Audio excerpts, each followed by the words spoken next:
একটা জিনিস দেখলেই বুঝতে পারবেন যে এখানে আমাদের শুধু 500-র উপরে নেতাকর্মী মারা গেছে বিভিন্ন সংগঠনে, ছাত্রদল, যুবদল, স্বেচ্ছাসেবক, বিভিন্ন সংগঠনে। সুতরাং আমরা এখানে সম্মুখ সারির এবং সর্বোচ্চ ভূমিকা রেখেছি।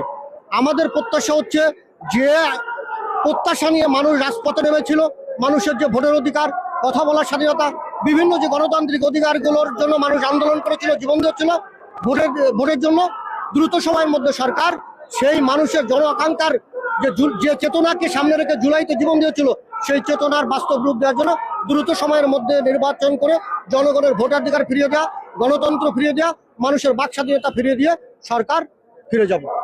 মূলত এই বিক্ষোভ সমাবেশটা ছিল, আপনারা জানেন যে চকবাজারে ব্যবসায়িক দ্বন্দ্বে একটা নৃশংস হত্যাকাণ্ড, সাথে সাথে খুলনায় যুবদল নেতাকে গুলি করে হত্যা এবং একই সাথে পায়ের রক কেটে মৃত্যু নিশ্চিত করা, এবং ওই একই দিনে চাঁদপুরে একজন ইমামকে কুপিয়ে পরবর্তীতে সে মারা যায়।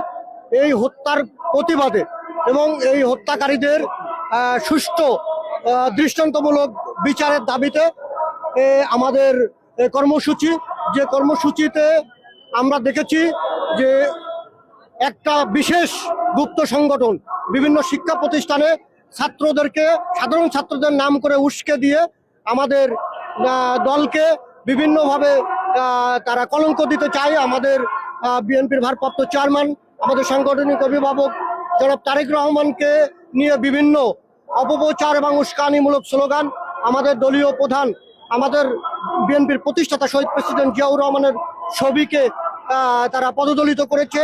আমাদের নেত্রীকে অপমানজনকভাবে তারা কথাবার্তা বলে বিভিন্ন ফেসবুক এবং বিভিন্ন মাধ্যমে তারা যে প্রচার করছে, তার প্রতিবাদে আমাদের এই কর্মসূচি।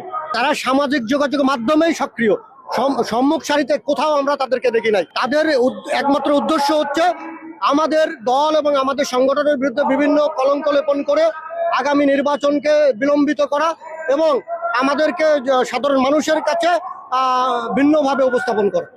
বিএনপি তাদের টার্গেট হওয়ার একমাত্র কারণ বাংলাদেশে সবচেয়ে এই মুহূর্তে জনপ্রিয় দল হচ্ছে বাংলাদেশ জাতীয়তাবাদী দল।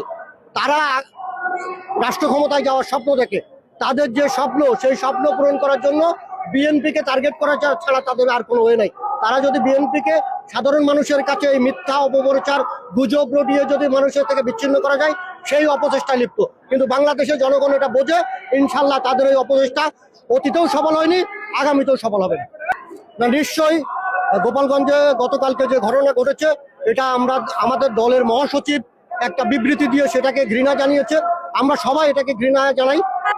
গোপালগঞ্জে যেটা হয়েছে এটা আমরা ধিক্কার জানাই এবং দোষীদের দৃষ্টান্ত